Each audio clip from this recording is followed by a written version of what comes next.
Servus und herzlich willkommen bei der Ratschkattel, dem ersten bayerischen Elternpodcast im Internet. Verschiedenste Gäste berichten über verschiedenste Themen rund um Familie, Kinder, Be- und Erziehung. Immer wieder interessant, lustig und ab und an mal auch sehr berührend. Der Podcast für alle Rabeneltern und solche, die es werden wollen. Ihr könnt uns auf alle gängigen Streamingdienste hören und wenn es euch gefällt, dann lasst uns ein Like da und abonniert uns. Ihr könnt uns auch jederzeit gern schreiben, so wie der liebe Roland.Schaal, der uns geschrieben hat. Sehr ehrlich, lustiges und auch leid. Ich fand's saugut. Eine kleine Anmerkung, vielleicht auf die Rededisziplin achten. Wenn alle durcheinander sprechen, versteht man nichts mehr. Und ich will ja schließlich alles genau hören. Ja, lieber Roland, du hast vollkommen recht, aber du weißt ja, wie das ist, wenn Frauen mal in Fahrt sind. Wir werden aber in Zukunft auf jeden Fall darauf achten. Und danke nochmal für dein Feedback. Es freut uns immer, wenn wir auch Männer begeistern können. So, guten Morgen. Ich bin wieder zurück in gewohnten Gefilden bei uns in der Bauernstube nach meinem Tratschkattel und Tour. Das ist sehr, sehr interessant. An meiner Seite ist wieder die Heckelfrau. Heute ist dein letzter Tag zurück in Freiheit. Oh, traurig. Gell? Du startest morgen wieder in die Arbeitswelt. Ja, nach 2 Jahren Abstinenz. Ja, weil ich geprügelt werde von meinem Mann. Er schlägt mich. Nein. Wie fühlt sich's an? Ich freue mich schon, weil das ist ein neuer Job. Es ist ja nicht mein alter Job, wo ich zurückgehe, es ist ein neuer Job. Ja, du lebst ja meinen persönlichen, feucht gewordenen Traum. Das ist Gott, ja so wirklich mit jungen Handwerkern, die nur in der Ausbildung sind und Metall verbiegen. Du wahrscheinlich ist das nicht so Metall verbiegen, sondern es wird dann so, ich muss heute Metall verbiegen. Das sind ja dann alle 17 und du musst Fotos für mich machen. Ja, natürlich. Definitiv. Aber heute machen wir ja nochmal einen Podcast. Richtig. Und wir zwei schlüpfen heute so ein bisschen in die Rolle von Karius und Baktus, weil wir wirklich einen Kinderzahnarzt zu Gast haben. Ja. Unser heutiger Gast, Christian Mauersberger. Guten Morgen. Schön, dass Sie da sind. Sehr schön. Freue ich mich auch. Ganz toll. Ich stelle Sie kurz vor, Sie sind Zahnarzt mit Behandlungsschwerpunkt Kinderbehandlung. Gibt es einen Kinderzahnarzt an und für sich gar nicht? Doch, es gibt inzwischen da mehrstufige Weiterbildung. Also normalerweise sollte man zumindest das Curriculum durchlaufen haben. Und dann gibt es jetzt auch noch einen Master of Science, die man in Greifswald studieren kann und ich glaube noch in Gießen. Okay. Sagen Sie mal für uns alle Unwissenden, das Curriculum. Mündlich. Ist ein Fortbildungszyklus über mehrere Wochenenden, wo es rein um Kinderbehandlung und Themen zur Kinderbehandlung geht. Was lernt man da? Dass Pepper Woods über Behandlungsstuhl laufen muss. Ja, da wird alles von verschiedenen Röntgenverfahren, Kariesdiagnostikverfahren, Notfalltag, ein Wochenende gibt es da, verschiedene Materialien. Aber alles auf Kinder ausgerichtet? Alles mit, weitgehend auf Kinderbehandlung ausgerichtet. Okay. Auch natürlich für Erwachsenenbehandlung anwendbar, aber meistens halt wirklich auf Kinder bezogen. Also auch die Pepperwoods für Erwachsene. Quasi. Sie sind in der Gemeinschaftspraxis Dr. Ortl und Dr. Tölge in Neufahren tätig. Wie lange schon? 9 Jahre. 9 Jahre. Ja, wir müssen auch zugeben, das ist auch unser Kinderarzt. Ja, deswegen. Der Arzt unseres Vertrauens. Richtig, ja.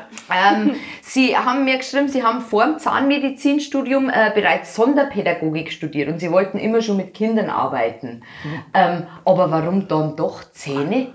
Gibt es eine Faszination Zahn? Warum Zähne? Nein, ich wollte eigentlich am Anfang schon Zahnmedizin studieren, aber nachdem ich im Abitur nicht so der fleißigste war mein Schnitt nicht gleich so, dass ich einen Studienplatz gekriegt habe. Und dann habe ich mir eine Alternative überlegt und dann habe ich eigentlich durch Freunde, ein Freund von mir hat Sozialpädagogik studiert und ich habe dann ein Sozialpraktikum bei der Lebenshilfe im Wohnheim Sünshausen gemacht. Das gibt es ja immer noch, das wird zwar jetzt umgebaut, aber es ist immer noch eine Wohngruppe, eine größere der Lebenshilfe Freising. Und da habe ich dann Sozialpraktikum gemacht und über 4-5 Jahre dann in so einem freiwilligen Club, das hat sich Jugendclub genannt, haben wir dann mit den Behinderten immer von Zetteln über Wiesenbesuch und so weiter alles Mögliche gemacht. Echt? Ach schön. Ja, auf der Wiesn haben wir immer jemanden verloren. Das passiert häufiger. Ja. Das habe ich schon öfter gehört. Das passiert allen eigentlich. Ja, das ist natürlich, wenn sie einen Mehrfachbehinderten verlieren. Dann haben die Oh nicht Gott. Ja, aber wie ging sowas dann meistens aus? Irgendwie gefunden, ja, oder? der ist dann Gott sei Dank, also das waren ja noch ein bisschen andere Zeiten vor 20 Jahren da und wir waren immer vormittags und der ist dann Gott sei Dank entweder beim Roten Kreuz oder bei der Wache der Polizei irgendwo dann abgegeben worden. Und den haben wir dann da immer regelmäßig abgeholt.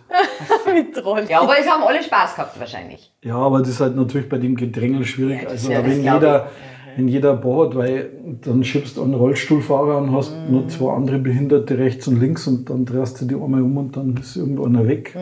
Das ist schlecht. Sind die Leute wenigstens rücksichtsvoll gewesen? Also Auf das der Wiesn- restliche Publikum, ja? Ja, also die haben eigentlich immer irgendwelche Erwachsenen haben die dann angesprochen, wenn sie da gemerkt haben, die sind irgendwie ein bisschen orientierungslos Ja. und kennen sich nicht mehr aus und haben dann denen geholfen, dass Ja. halt zur Oh, das Polizei, ist Roten schön. Kreuz. Also und die meisten, die waren immer ganz schnell wieder da, weil wir ja dann gemerkt haben, es fehlt jemand, dann sind wir ausgeschwärmt und haben dann meistens auch schon bei der Wache, also das war immer das Erste, auf Wiesn gehen und dann erstmal am Eingang bei der Wache fragen und beim Roten Kreuz, welche Thema. Nummer. Aber was war das dann für eine Gruppe? Wie viele Leute waren das dann? Verschieden, also da waren schon immer so 30 Leute. Boah, krass. Ja gut, das Da waren ja zusammenzuhalten. ganze- das ist ja, waren ja die viele Schulklasse. Betreuer dabei, aber da waren wir ja große Gruppe. Ja. Wahrscheinlich die Betreuer waren irgendwann im Zelt gewesen. Ja, schwierig war immer mit den Rollstuhlfahrern dann Hackerbrücke dabei über die Ja, Treppe das rauf. geht. Weil, dann, das glaube ich. weil einmal waren wir dort, da ging keiner der Lifte, das war natürlich die Toll. Ja, super. Gell? Schön. Ja, Oh Mann. toll. Wiesen, schon wieder Häkchen hinten dran. Wiesenhäkchen. Ja, sind wir ja gerade mittendrin statt nur dabei, gell? Ja, das stimmt allerdings. Ja, ich würde sagen, bevor wir jetzt richtig in die Welt des Zahns abtauchen. Das Karies. Des meinst Karies du? abtauchen. Heute sind wir wieder lustig. Machen wir unseren Mami-Fail der Woche, beziehungsweise heute ist es ja Zahnarztfail der Woche. Ich habe es ja schon geschrieben, wir haben immer so eine Kategorie, wo man erzählt, wo man jetzt im Umgang mit Kindern vielleicht nicht unbedingt geglänzt hat. Ich weiß nicht, ob sie sich da was überlegt haben oder ob es als Zahnarzt sowas überhaupt Ja, gibt. das fällt gar nicht schwer, weil Hauen es raus, wir sind hier unter uns. also oft überfordert man die Kinder, weil man ja immer das Ziel hat, man will zu einer definitiven Füllung kommen. Und Provisorien sind halt auf Dauer nicht wirklich gut und dann hat man sein strenges Programm und versucht das manchmal halt durchzuziehen und da überfordert man halt einige Kinder. Also manchmal wäre es besser, man würde es halt vorzeitig abbrechen und dann halt eine Zwischenlösung finden und nicht unbedingt immer versuchen, das Allerbeste gleich von Anfang an rauszuholen, sondern man vergisst dann immer, die Füllung ist nicht das Ziel, sondern das Arbeiten mit den Kindern. Eigentlich Und die schon, sollen ja auch wiederkommen und die sollen auch Spaß haben und dann Glücklich nicht für ihr sein, Leben lange Angst beim Nie wieder zum Zahnarzt. Zahnarzt haben. Ja. Dann, ja, aber ich glaube, das passiert ja wirklich bei vielen, ne? Ja. Diese Angst. Ne? Naja. Diese verkrampften Erwachsenen auf dem Stuhl haben meistens schon eine Hatten schwere keinen Kindheit guten Kinderzahnarzt. beim Zahnarzt. Ja, früher gab es die Spezialisierung nicht, da hat halt jeder Kollege das halt mitgemacht. Und, Richtig, ja. Das ist natürlich jetzt schon ein bisschen anders vom Arbeiten. Und es ist auch nicht schlecht, wenn man da Fortbildungen besucht, weil es ist wirklich ein anderer Umgang und man muss sich schon mehr Zeit nehmen und auch sprachlich und so ganz anders arbeiten und von den Ablenkungstechniken. Also Doch, die unser Pepperwoods, ja, unser Fernseher oben drüber hilft schon. Ja, Ja, ich habe so Angst gehabt, wenn ich mit dem Kleinen wirklich erst einmal zum Zahnarzt gegangen bin, weil der ja aktuell so ein bisschen seinen eigenen Willen durchsetzen will. Dann habe ich schon gedacht, boah, der macht bestimmt den Mund nicht auf. Und dann gehen wir da rein und dann habe ich diesen Bildschirm gesehen und habe mir gedacht, yeah, Ja, ganz einfach. funktioniert. Funktioniert halt. Was ist denn dein Mami-Fell? Hast du da was überlegt? Ja, aber nichts mit Zähnen. Ist das jetzt schlimm? Ja, nee, musst du einen anderen überlegen. Okay, warte.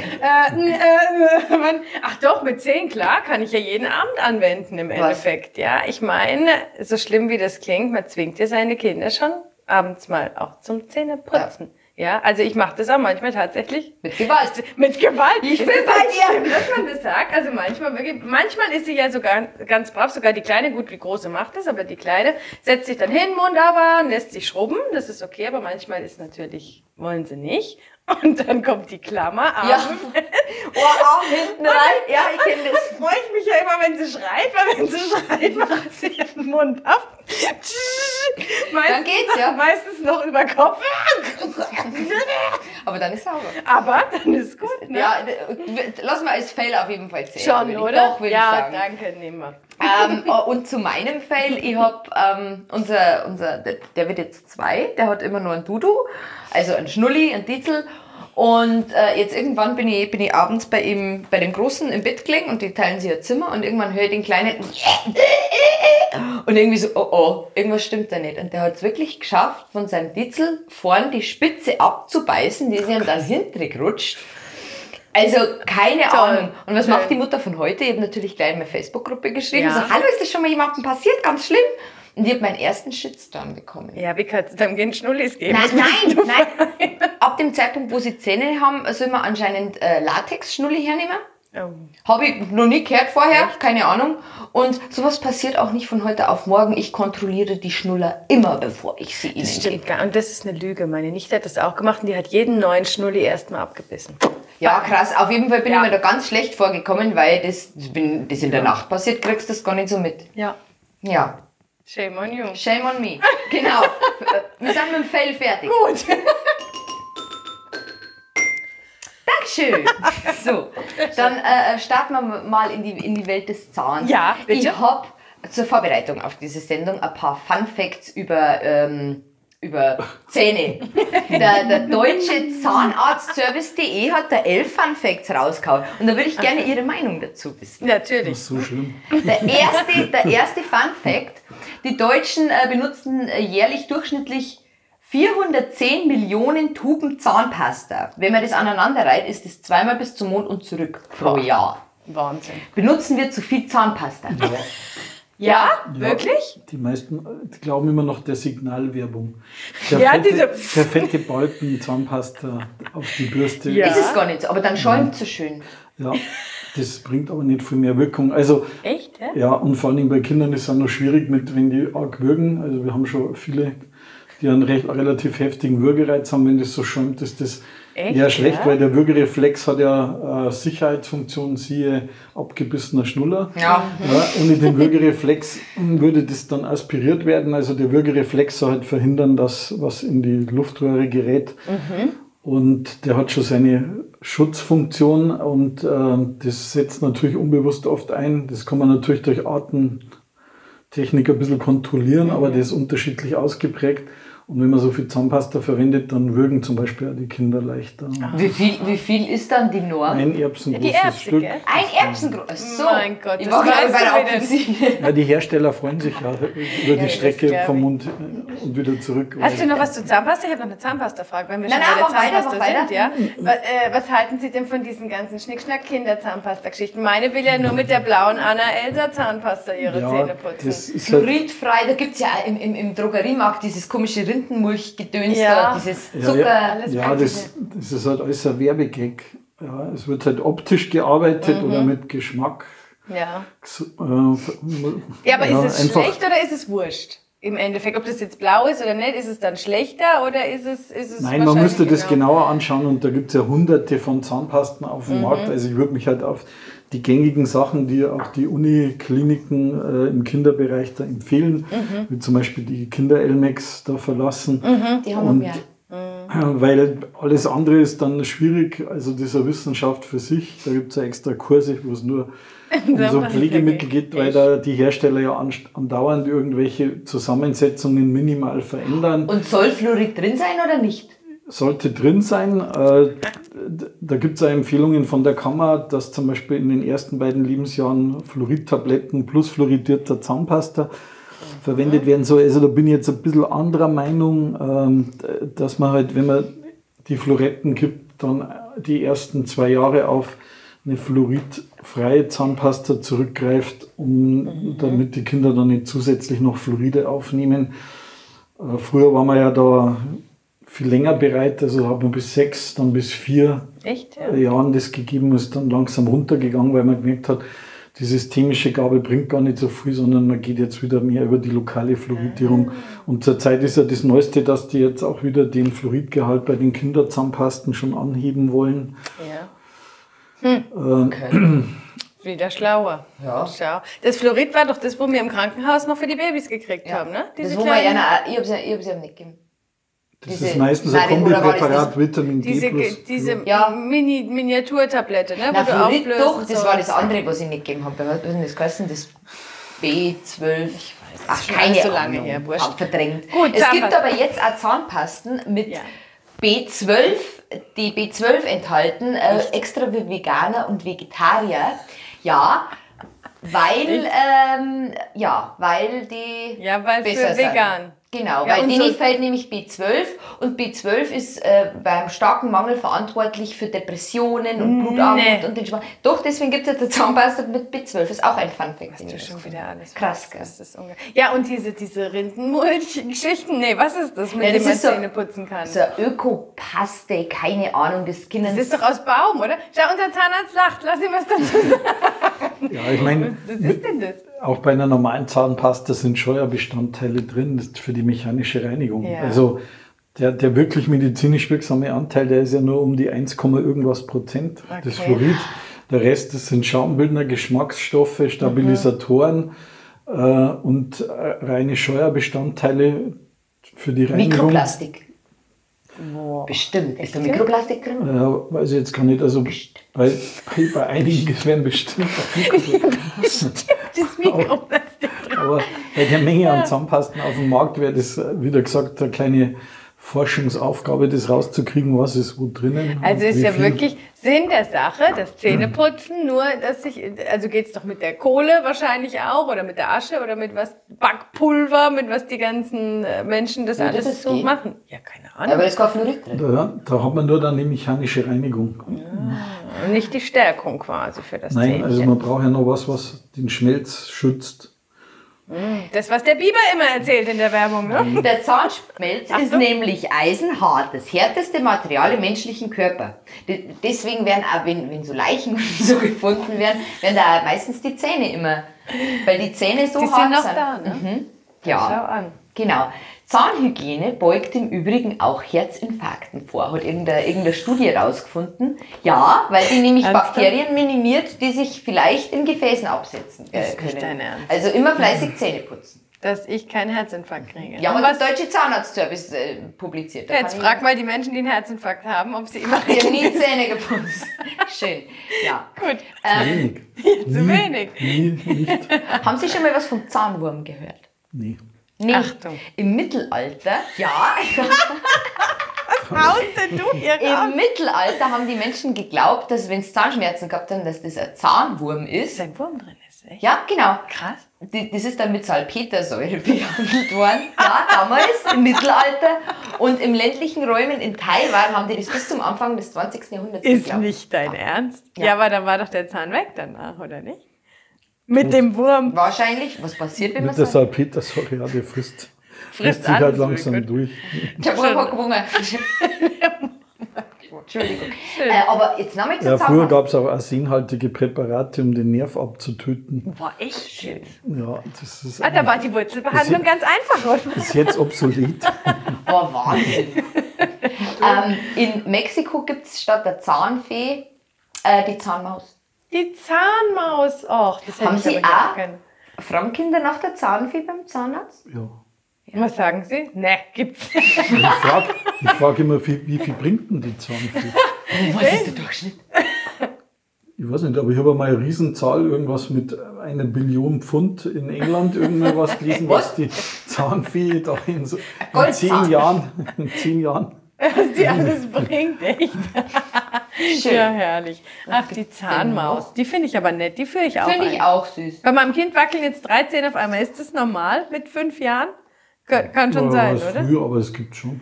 Schon. 3 auf einmal sind es jetzt. Darf man es eigentlich rausziehen? Also, weil ich bin ja nur Generation, oder? Der man Faden rum, dann haben wir die Tür zu, dann ist er draußen. Oder macht man das eigentlich gar nicht? Wartet Aber wenn man er wackelt, kann man schon raustun. schon, oder? Ja. Ja, gut. Dann gehe ich nachher mit der Zange hin. So, Schatz, der Zahnarzt hat gesagt. Meine Mama hat da mal ein Taschentuch genommen. Zack, Ja, und einfach raus. weg war. Ja, das geht schnell. Aber es ist ja eigentlich wurscht, oder? Ich meine, man kann ja erwarten, bis man irgendwo reinbeißt.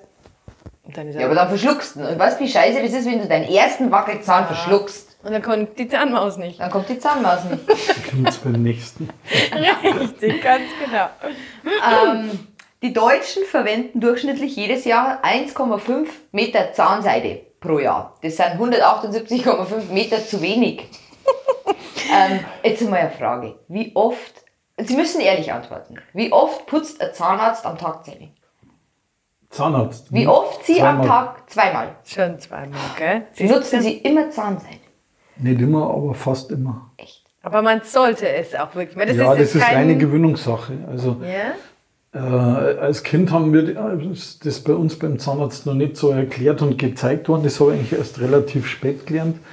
Und da braucht man natürlich dann am Anfang schon ein bisschen, bis man sich da so die Technik beigebracht hat, dass das ganz schnell geht. Aber wenn man das regelmäßig macht, wird das so zur Routine, da bist du 0,x durch. Wie kriegt man das bei Kindern? Wie gesagt, meine ist 2 und ich kann, also das Zähneputzen, wie wir vorher schon gehört haben, ist ja manchmal auch schon problematisch. Und wenn ich mir vorstelle, mit der Zahnseide, gibt es da einen Tipp? Da gibt es Halter und dann muss man halt da ganz langsam durchfädeln und das halt langsam üben. Das geht schon. Also ist es schon sinnvoll, dass man das bei den Kleinen auch schon macht? Schon. Dass man halt die frühzeitig an sowas gewöhnt und ja, dass das halt einfach Routine wird. Weil der Mensch ist halt einfach ein Gewohnheitstier. Als ich ganz klein angefangen habe, dann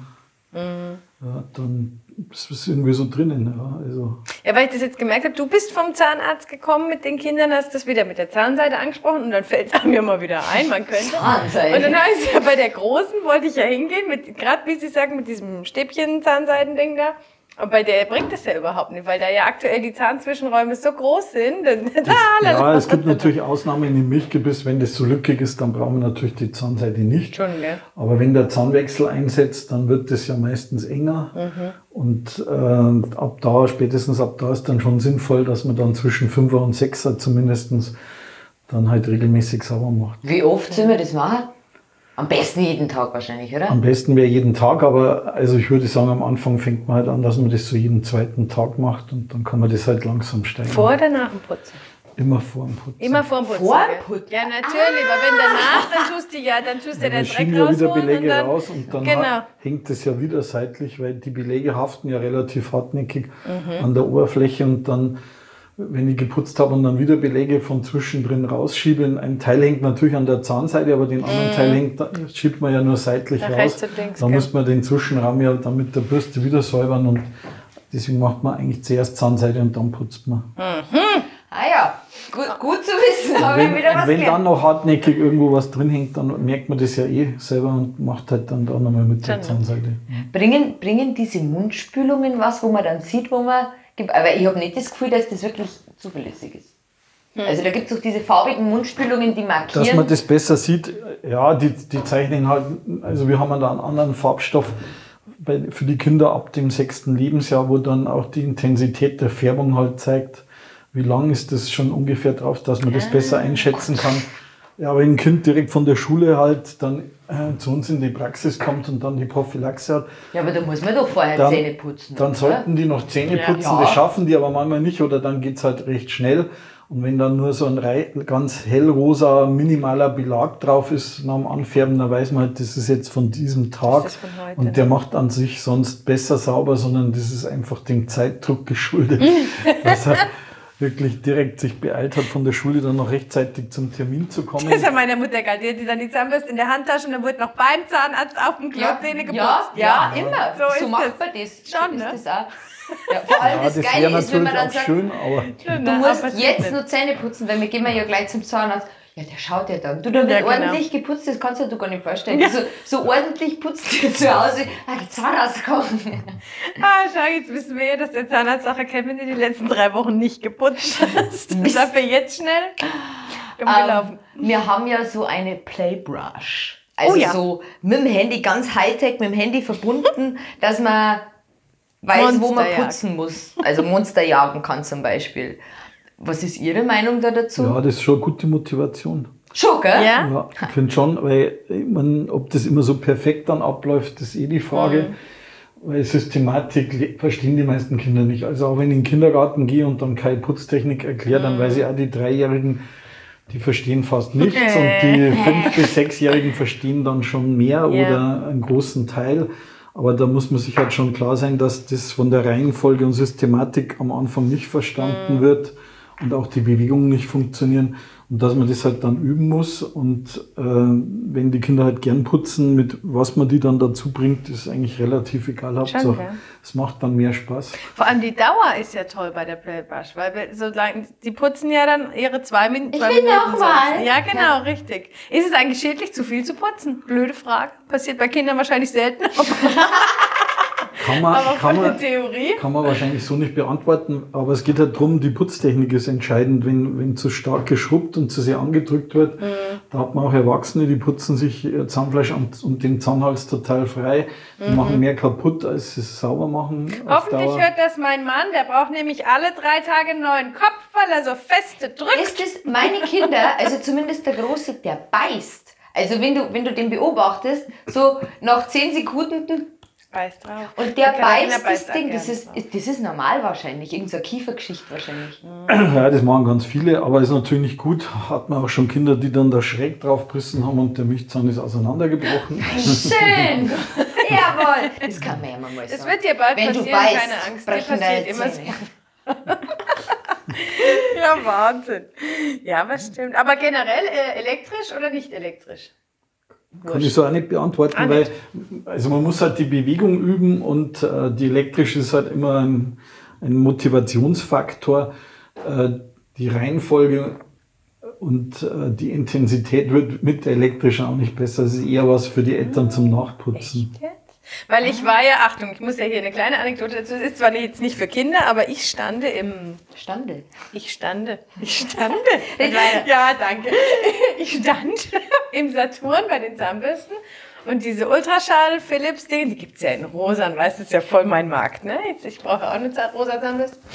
Und dann stand ich da und dann quatscht mich eine Frau von links an und sagt so, ist da die Ultraschall Philips X 825.000 ist die beste und sie weiß das, weil sie ist Zahnarzthelferin. Sie kann mir sagen, diese Ultraschallnummer ist am besten für die Zähne. Hat die mich jetzt angeflunkert? War die von Saturn angestellt? Oder? Ja. Ja, aber so Ultraschallgeschichten, ist das wirklich eine tolle Nummer oder ist das alles auch wieder nur Marketing-Quatsch? Ja, es gibt verschiedene Bürstköpfe. Am häufigsten sind immer die runden von Braun und Oral-B. Da ist aber nur eine Wischbewegung, der rotiert nicht der Kopf. Der bewegt sich nur so schnell, dass das Auge das nicht wahrnehmen kann. Und die Werbung verspricht dann, dass man, wenn man gerade über die Zahnreihe drüber geht, dann der Zwischenraum sauer ist. Das funktioniert aber nicht. Deswegen sind die Ultraschallbürsten mit einem rechteckigen oder ovalen Kopf, die schwingen halt besser, weil die besser in den Zwischenraum kommen. Da muss man auch die Kreisbewegung ja nur noch ganz leicht andeuten. Ja. Und deswegen empfehlen wir zum Beispiel die Philips Sonicare für Kids. Ha! Shopping, Amazon. Aber zum Beispiel Braun stellt beides her. Ja? Sowohl den runden als auch den anderen Kopf. Ja, warte mal, die Playbrush, die ist nicht rund. Die ist braun. Die ist braun? Ja, nein, die ist... Die ist von braun, oder? Nee, das weiß ich nicht. Nee, die Playbrush ist doch irgendein spanisches, das braun? Ich glaube, das ist braun. Jetzt können wir nicht recherchieren, wir hängen ja, am ist egal. Wurscht. Aber auf jeden Fall, bei der Madé, bei der Kleinen, bei der Zweijährigen habe ich dieses elektrische schon probiert, das mag die gar nicht. Also die große putzt ja mit diesem elektrischen Bzzzt, aber die Kleine kriegt da voll die Panik, die mag das nicht. Nein, bei uns, ich habe eine normale Zahnbürste, so diese Kinderzahnbürste, und wenn ich fertig bin, holt er sich meistens irgendeine elektrische vom großen Bruder oder von sonst irgendwas und bürstelt das selber nochmal. Das ist lustig. Ja, der Toilette schon sauber gemacht mit diesen elektrischen, das ist toll. Ja. Sie haben die Zahnreinigung angesprochen. Seit wann ist denn das so, dass bei Kindern schon eine Zahnreinigung gemacht wird? Also ich bin am Land aufgewachsen und wir haben halt irgendwann einmal hinten die Backenzähne versiegelt, weil man das halt so gemacht hat. Aber dass ich mal eine Zahnreinigung gehabt habe, seit wann macht man das? Also ich kenne das schon seit über 30 Jahren. Tja. Niederbayern noch nicht angekommen. Schön. Ich müsste es aber auch mal wieder machen. Ja, das ist ja auch sowas, wo du immer schirbst. Und bei den Kindern mache ich es aber. Bei den Kindern bin ich ganz zuverlässig mit Terminen. Echt, ja? Aha, bloß bei mir nicht. Ich nicht. Sie haben letztes Mal gesagt, ich soll im März kommen. Ich habe jetzt nächste Woche. Schön. Weil es Probleme gibt. Es gibt ja auch diese Hypnose-Zahnärzte, wie gesagt, wenn man so ganz große Angst hat. Für Kinder auch? Das ist die Frage, gibt es das für Kinder auch? Ja, ich glaube schon. Also es gibt da so ein Institut, da hat man da auch schon mal was schicken lassen. Aus Zeitgründen habe ich bisher noch keinen Kurs belegen können, wäre aber eine interessante Sache, die man sich mal anschauen sollte. Gibt es Panikkinder? Also wirklich unglaublich. Ja, die gibt es auch bei Erwachsenen. Also. Ja, aber ich meine, ja, das ist ja bei Erwachsenen ist ja... Weil er schon irgendwas Schlimmes erlebt hat auf der Erde. Aber gibt es schon Kinder? Es gibt schon so eine Forschungsstudie, gab es früher mal an der Uni, wo sich da einige beschäftigt haben, warum manche so eine totale Panik haben. Also Mund ist halt schon was Besonderes, irgendwie, dass da jemand anderes auch im Mund arbeitet und das löst bei einigen anscheinend da Urängste aus, echt, ja? Die nicht unbedingt immer logisch zu begründen sind, aber ja. Wahnsinn. Und von dem her gibt es immer einen gewissen Prozentsatz Patienten, die man wahrscheinlich nur ganz schwer oder nicht erreichen wird. Also. Trotz Pepper Woods. Also das war bei uns, nein, die Pepper Woods, die hat mir echt gezogen, gell? Aber gibt es dann also Kinder, die nicht mehr weg wollen? Weil das ist bei meinem aktuell, wenn der Fernsehen schaut, der rastet komplett aus, wenn man den Fernseher ausmacht. Also darf er nicht mehr Fernsehen schauen. Und gibt es das auch, dass Kinder sich dann weigern zu gehen? Weigern. Die gehen dann ungern, weil die sitzen bei uns entweder draußen in der Spielecke und wollen da irgendwas spielen oder malen. Oder was im Übrigen eine wunderschöne Spielecke ist, das muss man echt sagen. Und natürlich auch einige, die nicht aus dem Zimmer rausgehen wollen, weil wenn sie auf der Liege liegen, dann Fernsehen schauen können und bei uns ja auch sich aussuchen, was sie schauen wollen. Gell? Das ist schon toll. Ja, aber was macht man jetzt mit einem wirklich unglaublich ängstlichen Kind? Da kann man ja auch nur zureden, oder? Also ja, viele Sitzungen langsam arbeiten, halt nicht, so wie vorher, wie ich schon gesagt habe, nicht irgendwie überfordern, sondern halt da in kleineren Schritten. Das ist natürlich dann schon ganz schön anstrengend und für Eltern natürlich auch schwierig, wenn man so viele Termine ausmachen muss. Weil manche kommen da halt schon sehr oft zu uns und wenn man dann halt 6., 7. Mal da ist, dann weiß man auch, was man gemacht hat als Eltern mit den Terminen halt. Wir können auch nicht immer die Wunschtermine anbieten. Das ist manchmal ein Problem, zum Beispiel bei den Schmerzbehandlungen, wenn da angerufen wird, dann haben halt Eltern immer das Gefühl, ich brauche den Termin da und da. Da ist mein Fenster, bloß das Fenster deckt sich halt nicht mit unserem Fenster, wo wir einen Termin frei haben. Und da kommen halt dann immer wieder auch Eltern und dann muss man ihnen halt sagen, ja, jetzt schön, dass sie da sind, aber jetzt habe ich so viele andere Kinder da, die pünktlich kommen, die kann ich ja nicht bestrafen, bloß weil jemand jetzt einfach kommt. Also Ausnahme ist natürlich ein Unfall, wenn da jemand kommt, der wird natürlich dann sofort behandelt, weil da muss man halt sofort gucken, was da los ist. Und wenn wir dem nicht helfen können, so Fälle hat man ja auch, dass man die dann so schnell wie möglich in die Zahnklinik weiterschickt, wenn irgendwelche Kieferfrakturen sind oder so. Aber ansonsten ist das natürlich halt eher ungeschickt, weil im Handyzeitalter wäre es halt schon gut, wenn man vorher anrufen würde, dann würde man den Eltern halt ein Fenster nennen, wo es halt geht, weil zuerst heißt halt, ja, es ist egal, wenn ich warten muss und wenn sie dann fast eine Stunde sitzen, dann kommen sie halt alle 5 Minuten, wann komme ich denn jetzt endlich dran? Da können wir ihnen dann halt leider nicht helfen, weil das geht halt dann einfach nicht schneller, vor allem wenn halt eine Praxis voll bestellt ist und dann, gerade mit Kindern. Ja, wenn ich dann allein manchmal 30 oder mehr Kinder an einem Tag habe, dann ist das halt schon so, dass ich dann bei 7,5 Stunden halt fast 5 Kinder pro Stunde schon drinstehen habe. Und wenn dann noch 3, 4 Schmerzbehandlungen dazukommen, dann komme ich irgendwann halt nicht rum, weil ich brauche halt bei jedem eine gewisse Zeit und ich kann ja nicht wie am Fließband alle durchheizen. Richtig. Das ist ja auch das denke ich mir, aber was ist denn das eigentlich für ein Problem bei jedem Arzt? Ich musste jetzt, habe eine Überweisung gekriegt zum Augenarzt, mal so für so einen Check-up. Ja, also das sind wir dann Mitte Dezember. Aber das ist ja bei jedem Arzt. Ja, was ist denn unser Problem? Haben wir zu wenig Ärzte? Es gibt zu wenig Ärzte, oder? Das ist, ja, in den Ballungsgebieten würde ich jetzt nicht so sagen, aber also es gibt halt immer nur Praxen, die laufen und wenn sie laufen, sind sie halt immer bis zum Kragen voll oder es gibt Praxen, wo es halt nicht wirklich läuft. Schon, gell? Aus was für Gründen auch immer, da geht dann halt auch keiner. Ja, das ist leider so. Da würde man vielleicht einen Termin kriegen und bei den anderen ist es halt dann immer schwierig, weil selbst bei uns als Mehrbehandlerpraxis haben wir manchmal schon das Problem, alle Patienten irgendwie sinnvoll da unterzubringen. Ja. Vor allen Dingen, wenn halt jemand anruft und die Helferin vorne bei der Terminvereinbarung 5 Termine nennt. Nein. Genau, und dann keiner der 5 Termine da irgendwie wahrgenommen werden kann, dann muss man natürlich schon fragen, also dann halt nicht. Wir haben nein, also unser Spruch, habe ich schon mal gesagt, wäre halt dann, dass man sagt, Sie müssen den Termin nicht nehmen. Also wir können nicht mehr machen als Termine zu unterschiedlichsten Zeiten, weil wir bieten ja dann von 7 bis 20 Uhr für Erwachsene zum Beispiel Termine an. Also im Kinderbereich ist es anders, da macht es auch nicht Sinn, bis so lange oder so früh Kurz vor Bett gehen und schnell zum Zahnarzt. Aber wenn dann der Patienten halt dann immer noch, weil sie so viele andere anscheinend wichtigere Termine haben, dann können wir ihnen halt auch keinen anbieten. Und es ist halt schon immer ganz lustig, dass angerufen wird oft, ich habe Schmerzen und Probleme, ich will jetzt so schnell wie möglich einen Termin, und dann wird der Termin nicht wahrgenommen und nicht mal abgesagt. Das ist schön. Das führt natürlich auch dazu, dass man dann halt vielen Patienten halt dann irgendwann das nicht mehr glaubt. Also, sondern das ist so für manche halt auch anscheinend so eine billige Möglichkeit, einen Termin genauso zu kriegen, wie ich ihn haben will. Das ist schön. Unschön. Ja, das stimmt. Was war Ihr schönstes Erlebnis mit Kindern in der Praxis?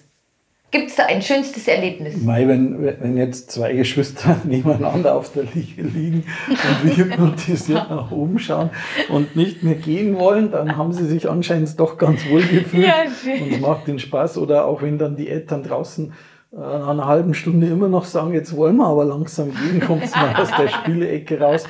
Dann wissen wir, dass sie sich eigentlich wohlfühlen und dass sie gerne kommen und da auch angstfrei zu uns kommen.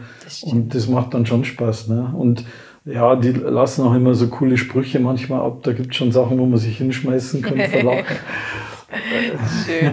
Ja, das ist doch toll. Ja, meine Große ja auch. Die hatte ja letztes Jahr im Dezember diese OP,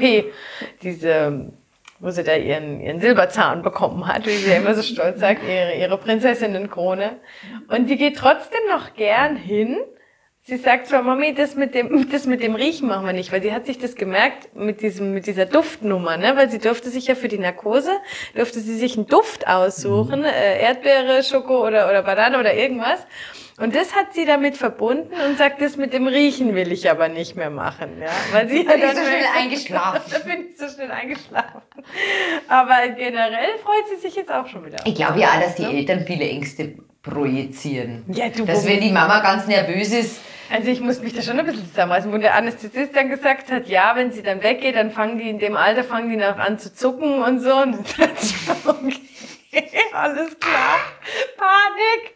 Aber es ging dann doch schneller als gedacht, ja. Aber es war schon eine Hausnummer, gell. Aber jetzt mal für alle neue Mamis. Ab wann fängt man das Putzen an? Ab dem ersten Zahn? Ab dem ersten Zahn. Schon, ne? Direkt mit der Zahnbürste, oder? Also ich bin der Freund der Zahnbürste, weil dann muss man nachher nicht wieder von Fingerlingen und Wattestäbchen und alle Tricks, die es sonst da gibt, dann wieder umstellen. Sind wir da schon mit Zahnpasta anfangen? Wahrscheinlich noch nicht, oder? Mit dem ersten Zahn? Oder schon? Brauchen wir nicht unbedingt. Ja. Nee. Also wenn mehr Zähne sind, würde ich dann schon mit einer Zahnpasta anfangen. Und wann ist der erste Zahnarztbesuch? Wann sollte der anstehen? Also Empfehlung der Kammer ist 6. bis 9. Lebensmonat. Da war ich schon drüber. Weil wir dann, das Problem ist immer, wir haben ja 2,5 Jahre alte Kinder, wo von 20 Milchzähnen 18 Karies haben.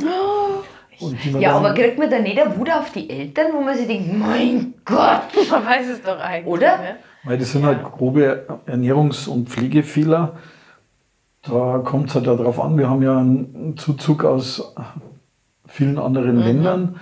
Und da gibt es halt dann Eltern, die wollen ihren Kindern eigentlich was Gutes tun und finden sich dann im Schlaraffenland-Supermarkt wieder, wo alle gesüßten Getränke und anderen Sachen angeboten werden. Und die Kinder lieben es halt und die Eltern sind halt froh, dass sie sich jetzt das leisten können, ihren Kindern auch sowas zu kaufen. Und dann wird halt nur noch Saft, Limonade und irgendwelche Gummibärchen, Bonbons und anderes konsumiert. Und wenn dann die Pflege halt noch entsprechend wenig ist oder gar nicht, dann gibt es halt diese extremen Schäden und das nimmt in den letzten Jahren sogar wieder zu. Echt? Ja, bei die Armen steht immer so Würmchen vor, wo eigentlich jeder Zahn gebohrt werden muss oder was? Ne? Ja, die Eltern liegen natürlich dann manchmal auch so Werbesachen, ja, weil es werden halt ganz viele Produkte extra für Kinder beworben. Zuckerfrei. Die dann, da muss man erst einmal reden, was bedeutet bei uns überhaupt zuckerfrei, dass da halt nur keine Glucose drin ist. Ne? Ansonsten dürfte da alles andere an Zuckern drin sein. Trotzdem das bedeutet also nicht, dass man nicht doch irgendeinen Mehrfachzucker oder so da drin hat. Das ist das eine Problem und die Werbung verspricht da halt ganz viel, was halt nicht wirklich stimmt. Ne? Und Es ist halt immer so, als junger Assistent war ich mal in der Praxis, wo mir dann der Seniorchef da erzählt hat, er hat auf dem Flyer mal Coca-Cola und Fanta da namentlich erwähnt und dann geht in der Früh die Praxistür auf und her mit Anzug, Krawatte und Köfferchen steht in der Tür und sagt, er ist der Vertreter der Getränkeindustrie Süddeutschland. Nein! Wenn der Name Coca-Cola oder Fanta da nochmal namentlich auf irgendeinem schriftlichen Papier da erwähnt wird, dann gibt es eine einstweilige Verfügung. Ja, Wahnsinn! Schön! Das ist zwar natürlich auch schon 35 Jahre oder mehr her, Ja, heute kriegst aber du trotzdem, wahrscheinlich gleich Röhmungsklage.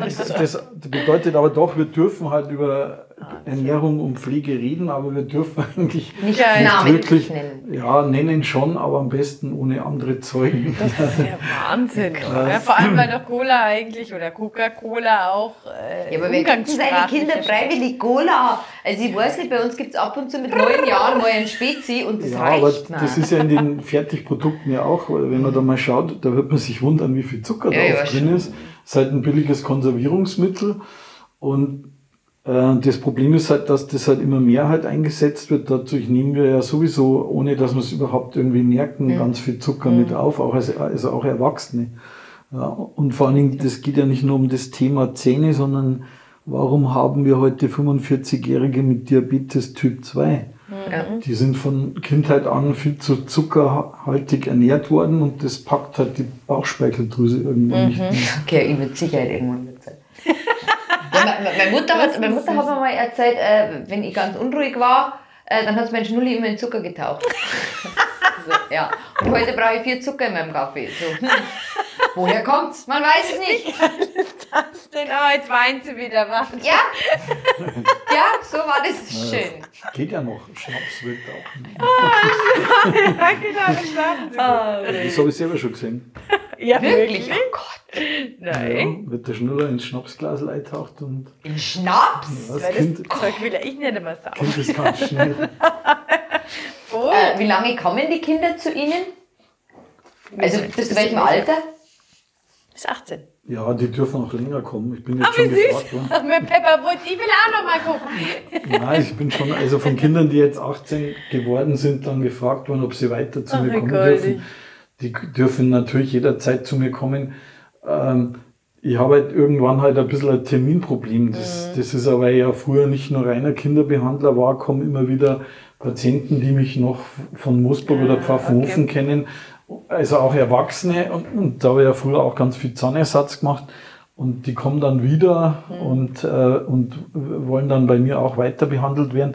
Ich habe da halt immer ein Terminproblem, weil ich habe ganz, ganz viele Termine an einem Tag, aber immer ganz kurze.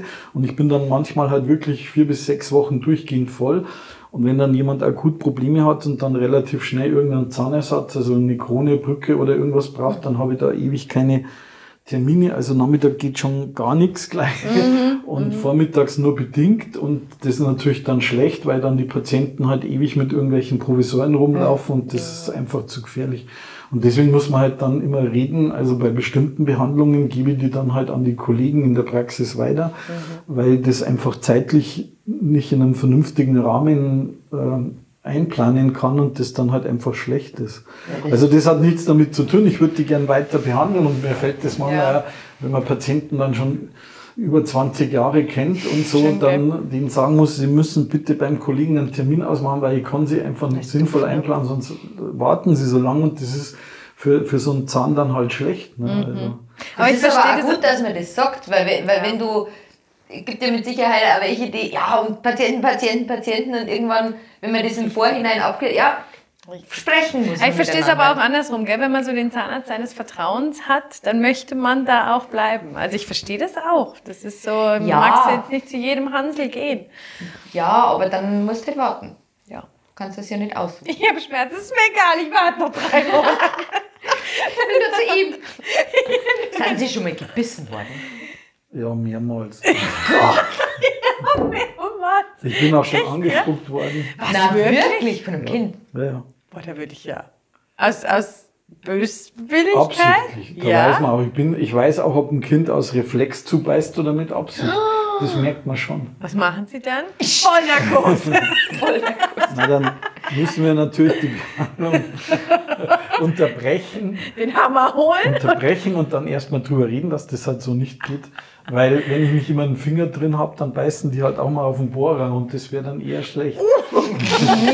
Schön. Also, Wahnsinn, und wie gesagt, wenn ein echt? Kind mal aus Reflex zubeißt, dann ist man ja kein Böse. Das tut zwar weh, aber das hält man schon mal aus. Was ein gefährlicher Beruf, Aber es gibt schon einige, wo man weiß, die machen das voll mit Absicht und die wissen auch, dass sie einem richtig wehtun. Na, wirklich? Ach, schön. Ja, früher gab es ja da so gemeine Zahnärzte, die hatten wie so eine Art Fingerhut aus Metall. Den hat Kannst du beißen, bitte? man, ja, das tut aber dann natürlich auch weh, ist jetzt nicht gerade die pädagogische Form der Kinderbehandlung. Schon, gell? Ja, gerade gestern habe ich mich aber auch wieder selbst gegeißelt, so ein bisschen. Da war irgendwie, die Katharina wollte so eine komische Flasche aufgedreht haben und ich habe es nicht geschafft. Was macht man? Man macht das nicht, ich weiß schon. Und dann habe ich gemeint, au, das tut Meine Mutter hat seit 3 Tagen Zahnschmerzen. Nein, das geht schon wieder. Das geht schon wieder. geht schon Ja, wieder. bitte, du. I don't care. Ja, man macht viel. Oder die Menschen mit den Kronkorken, die gibt's ja auch noch, gell? Das Bier aufmachen. Bier, Kack. Ja, aber die werden Gott sei Dank weniger. Ja, schon, ne? Manche Menschen checken es dann auch irgendwann, ne? Nicht so wie ich. Nach der dritten Krone von. Bohrt man eigentlich bei so Kindern? Jetzt mal, das ist ja für einen Erwachsenen echt schon ätzend, wenn du mal bohren musst. Wie bringt man das Kindern bei? Oder sind die da gar nicht so? Vorher zeigen und erklären. Und bei uns ist das natürlich kein Bohrer, sondern das ist der Schaufelbagger und der Diamantduscher und so. Oh, der Diamant. Das war bei uns alles nicht so. Das war so, jetzt musst du den Mund aufmachen, so, jetzt wird gebohrt. Das stimmt. Mama. Das war bei uns überhaupt nicht so. Ich finde ja beim Zahnarzt das pädagogisch Schlimmste ist ja wertvoll. wirklich das Geräusch. Ja, das stimmt. Ja, deswegen rede ich so viel. Allerschlimmste.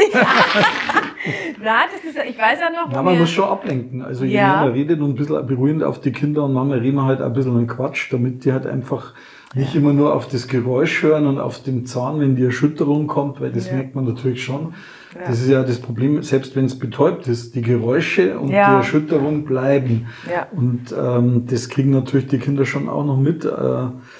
Wenn natürlich der Schmerz weg ist, erleichtert das schon einiges, aber das ist nur die halbe Miete. Also das Also die bedeutet Spritzen nicht schon so automatisch, Ja, dass das dann auch wirklich funktioniert, weil wie gesagt, die anderen unangenehmen Sachen bleiben und kleinere Kinder haben manchmal mehr Angst vor dem Sauger als vor dem Bohrer. ja. Weil der Ich versteh Sauger beim das aber, Wasserabsaugen halt einfach mehr Krach macht und das macht manchen viel mehr Angst und da muss man halt denen das dann zeigen. Also wenn ich die erste Füllung mache, brauche ich schon mal 10 Minuten, Viertelstunde mindestens, dass ich mal alles Erklären, herzeige in Ruhe, dann die Kinder dürfen es anfassen und schauen und so weiter.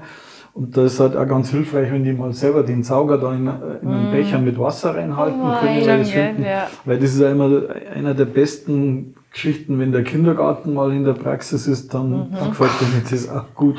Oder Ausnahmezustand. und auf den Stuhl rauf und runter fahren, bis er raucht. Weil runter. Kommen die Kindergärten ein in die Praxis?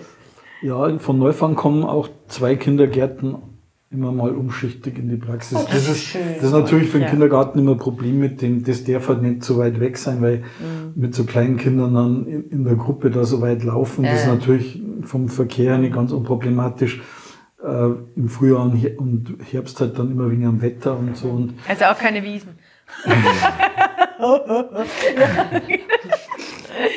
Ja, das stimmt. Aber das ist eine tolle Idee. Ich finde, meine ist auch immer begeistert im Kindergarten, wenn der Zahnarzt kommt. Ja, also das ist auch Ja, da gibt es ja immer eine Zahnbürste. Da gibt Und es der Zahnbürsten coolste und Shit, Becher. was meiner ja immer noch cool findet, da gibt es ja diese coolen Zahnbürsten, wo Zahnpasta schon drauf ist. Was ernsthaft? Ja, doch, oder? jetzt? Beim Zahnarzt, ja, doch. die Einwegbürsten, da ist die Zahnpasta schon. Da ist er letztes Mal Echt rausgekommen. Letztes Mal, wenn wir waren, da habe ich ihm das, da hat er das erste Mal gesagt, oh cool, da muss ich ja die Zahnpasta gehen. Und dann vor mir hat er 5 hinten in der Hose drin und sag ich, nein, wir lassen die hier. So, wenn du mal an der Kasse stehst. Naja. Super. Ach, aber das ist schön. Ja, ich finde auch dieses auf das Kind eingehen. Wie du sagst, das gab es eigentlich bei uns. Nein, Bei das uns gab es ich weiß noch, bei unserem Zahnarzt gab es eine kleine Malecke, so auf die Art. Und das war's. Ja, und dieser Riesenzahn ist immer dieses Leuchtschild Ja. mit dem Und Zahn. ein War großer immer. Aber das war ein Zahnarzt für Normali, das war jetzt kein Kinderzahnarzt. Nö, nicht wirklich. Gab es das damals schon? Gab es schon Kinderzahnärzte vor 20, 30 Jahren oder so Spezialisierung. Ja, seit wann gibt es das? Also als ich noch studiert habe, da waren die in München gerade dabei, so eine Kinderabteilung aufzubauen und da war die Frau Butz, die Kollegin Butz, die eine der ersten, die in München dann so eine große Kinderpraxis aufgemacht hat und die hat man ja damals ausgelacht, weil alle Kollegen immer gesagt haben, ja, nur mit Kinderbehandlung allein kannst du in so einer Praxis nicht existieren. Da kann man nichts verdienen und so. Das ist natürlich anders, als wenn jemand jetzt Zahnersatz oder Chirurgie und so mehr macht. Aber auch da kann man verdienen. Und das waren so die ersten, die haben halt so eine Fortbildung in den USA gemacht. Und also das Curriculum, glaube ich, gibt es jetzt so seit 2000 oder 2001. Also so 18 Jahrgänge sind da, glaube ich, jetzt durch. Und seit 3 Jahren, glaube ich, oder 2 Jahren gibt es jetzt diesen Master of Science für die Weiterbildung. Das ist natürlich für einen älteren Kollegen wie mich, der dann schon in der Praxis voll arbeitet. Ich kann nicht auch so Blockunterricht dann da 6 Wochen oder in der Praxis da führen, um dann da in Greifswald oder in Gießen dann die Weiterbildung zu machen und dann den Master of Science zu erwerben. Und diese Spezialisierung, das ist ja bei uns auch in der Verordnung für die Zahnärzte da eher unklar geregelt. Also nach Auskunft der Kammer, wer seinen Schwerpunkt länger als 5 Jahre rein auf der Kinderbehandlung hat und entsprechende Fortbildungen, also ich besuche in der Regel eigentlich nur Fortbildungen fast, die sich mit der Kinderbehandlung beschäftigen, der darf dann auch das als Zusatzbezeichnung führen. Okay.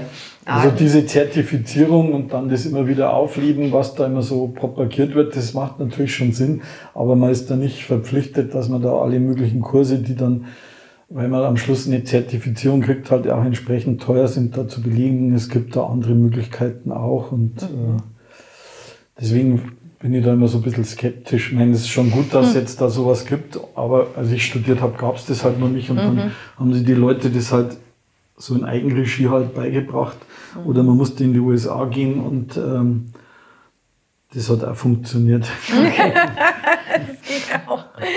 Super. Ja, aber immer wieder gut, dass es das gibt. Ich finde es ich finde es auch. Weil ich glaube auch diese Ängste, wie gesagt, es gibt so viele Menschen, die da jetzt immer noch panische Angst haben und wenn du das auf die Kinder eingehen einfach. Ja. Ich habe selber noch nie einen Sauger in der Hand gehabt und durfte das auch nicht. Also beim nächsten Besuch darf ich auch mal den Sauger anpassen. Wie wir die Weisheitszähne raus haben, damals, da war ich 12, 13 oder älter, ich weiß nicht mehr. Und der hat so eine Brille aufgehabt, diese Zahnarztbrille. Und da hat sie alles gespiegelt. Ich habe alles gesehen, was dieser Zahnarzt in meinem Mund gemacht hat. Und du liegst nur so da so, oh Gott, oh Gott, oh Gott.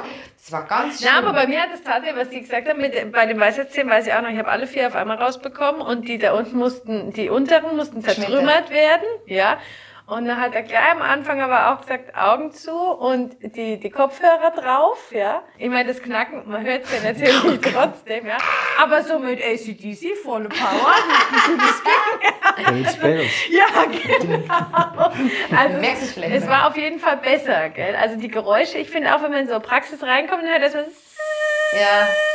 gehen schon ein bisschen die Ärmchen hoch. Es ist aber wahrscheinlich auch bloß weil man halt Kopfsache, genau. Ja, weil Bohren findest du ja doch. Aber ich bin ja so ich gehe mal zum Zahnarzt und sage, jagen Sie mal überall Spritzen rein, wo geht. Also ich habe lieber 50.000 Spritzen, dass alles taub und tot ist. Also ich mag das nicht. Der Alex sagt, bohren Sie, aber Hauptsache keine Spritze. Ja. Der hatte doch eine Wurzelbehandlung. So müssen wir Spritze. Nee, ohne Spritze. Das wird wehtun. Ohne Spritze. Mein Mann hat eine Spritzenphobie, der will alles ohne Spritze. Genau. Ja, genau. Ja. Richtig. So, dann kommen wir noch ein bisschen zu Zahnfakten. Wir sind ja jetzt eigentlich schon fast wieder am Ende. Das muss ich unbedingt erzählen. Ja, bitte. Der Erfinder des elektrischen Stuhls war Zahnarzt. Ja, das habe ich gestern gelesen. Ich habe das so interessant gefunden. Das war 1881. Das war der Dr. Alfred Southwick, der einen Betrunkenen im Regen beobachtet hat, wie er einen Generator angefasst hat. Und der hat sich dann gedacht, ach, das ist ja viel humaner als das Erhängen, was man zu der Zeit nur so gemacht hat. Und dann haben die das entwickelt und der erste Mensch, der dann auf dem elektrischen Stuhl humaner sterben hätte sollen, das hat nicht so funktioniert. Der hat mehrere Stromschläge gebraucht und ist zum Schluss in Flammen aufgegangen. Mein Gott, ernst?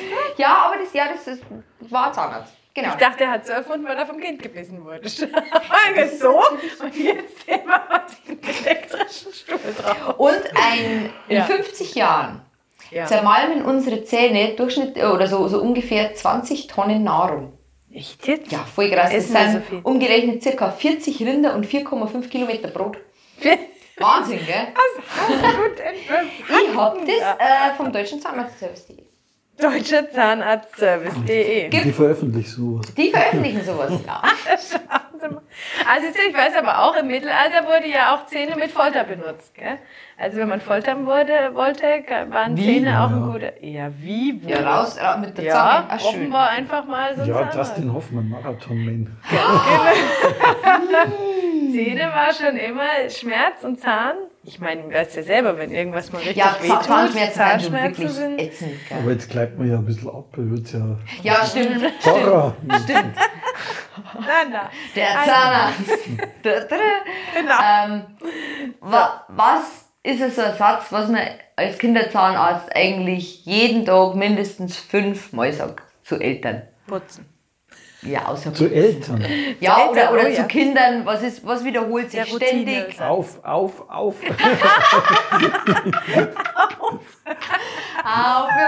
Aber das ist oft so, gell? Nein, man muss wieder aufwachen. Ja, das ist auch. Ich sage auch mal wie das Krokodil. Mach's wie das Krokodil. Aber es ist lustig auch, wenn ein Kind auf dem Stuhl sitzt und macht Mund zu. Ich mach nicht auf. Was macht man dann? Brecheisen. Zeigen, zureden. Zureden. Da braucht man schon auch Gut viel zureden. Geduld. Sie haben schon Nerven, gell? Ja, wobei man sagen muss, manche Eltern meinen halt auch, wir können da alles lösen. Wir können nicht alles lösen. Also eine Praxis ist halt auch eine Praxis und irgendwann muss halt dann das auch weitergehen, weil Ja, man kann nicht nur immer mit, ohne Leistung erwirtschaftet man nichts. Also man muss schon darauf schauen, dass man noch ein bisschen was verdient. Und dann muss halt irgendwann auch weitergehen. Also da haben manche Eltern, glaube ich, auch ein bisschen falsche Vorstellungen, was ein Kinderzahnarzt so leisten kann oder überhaupt ein Zahnarzt. Weil, also alles können wir auch nicht. Also ein bisschen mit Hilfe der Eltern brauchen wir auch. Und wenn da halt manche Eltern sich nicht durchsetzen können, wie sollen wir uns dann da besser durchsetzen? Ja, natürlich. Natürlich. Aber wenn Sie jetzt, weil wir das mit dem Bohren haben, einfach, wenn Sie jetzt bohren und es ist schon geboren und dann will das Kind nicht mehr, du musst ja weitermachen, oder? Du kannst ja das nicht offen lassen. Nein, wir können es provisorisch dann versorgen. Ah, okay. Also Das geht schon. Also das muss man halt dann versuchen, dass man zumindest halt einen einigermaßen provisorischen Verschluss macht, dass man sagen kann, okay, das geht jetzt nicht weiter und da werden nicht mehr Speisereste jetzt eingebissen und die Karies wächst nur schneller oder der Zahn tut dann bei warm-kalt immer weh. Das muss man dann schon versuchen, dass man das noch so versorgt, aber ich muss jetzt nicht jedes Mal die endgültige Füllung da schaffen. Also das ist nicht das Ziel. Das hat man halt zwar immer so im Hinterkopf und das habe ich am Anfang schon gesagt, da überfordert man halt manchmal die Kinder und also da sind ja manchmal Eltern, jetzt hat die erste Füllung so gut funktioniert, machen wir halt gleich den zweiten Zahn auch noch, wo ich dann immer sagen muss, das machen wir jetzt vielleicht lieber nicht, weil also die Erfahrung zeigt halt dann, irgendwann geht halt den Kindern die Luft aus. Für die ist das auch Stress und anstrengend da und allein das Aufmachen ist halt schon anstrengend genug, auch wenn es nicht lange ist, aber das ist halt eigentlich nicht die normale Haltung und für die Muskulatur und Gelenk und das ist dann bei Kindern halt noch ein bisschen anders, weil die Phase, wo die durchhalten können, ist halt da eher begrenzt. Also das merkt ja im Kindergarten, wenn ich gehe und ich mache da so Putztechnik und erkläre was, da muss man halt dann halt auch sagen, das ist eine Viertelstunde, 20 Minuten und den Rest macht man irgendwelche anderen netten Sachen. Aber länger kann man da eigentlich nicht arbeiten, weil das einfach von der Konzentration nicht länger geht. Ja. Richtig. Und deswegen habe ich ja immer diese relativ kurz und viel Termine hintereinander weg getaktet, damit man halt einfach in der kurzen Zeit schaut, dass man das und das schafft und dann ist wieder gut. Und da darf man dann halt auch nicht zu viel wollen, sondern man muss schon schauen, dass man halt dann die 1-2 Dinge, die man halt machen wollte, irgendwie einigermaßen vernünftig erledigt, aber dann nicht sagen, jetzt mache ich noch weiter, weil jetzt hat es gerade so gut funktioniert, aber wenn wir jetzt mal 10 Minuten eher fertig sind, weil dann wird es den Kindern zu viel und dann wollen sie irgendwann nicht mehr und dann hat man genau das Gegenteil erreicht und macht es keinen Spaß mehr, dann wollen sie irgendwann nicht mehr kommen und machen nicht mehr auf und dann hat man halt mehr kaputt gemacht, als man gewonnen hat. Also da muss man halt auch den Eltern klar machen, manchmal brauchen wir da halt Geduld, bis wir mit allen durch sind. Das stimmt. Wie oft zur Routine kommen? Zweimal einmal im Halbjahr. Also das heißt zweimal im Jahr und ab 6 Jahren dann halt immer noch zu der normalen Kontrolle halt die Prophylaxe. Mhm. Ja, gut, haben wir, glaube ich, alle wieder, was wir machen müssen.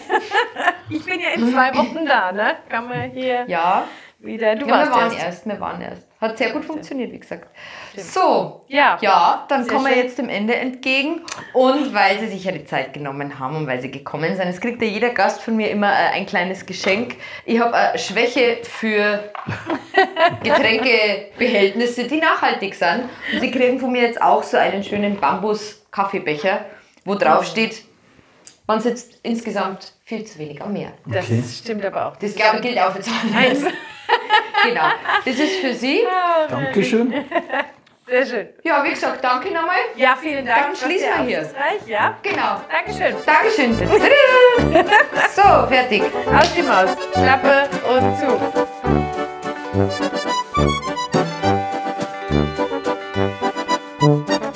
zu.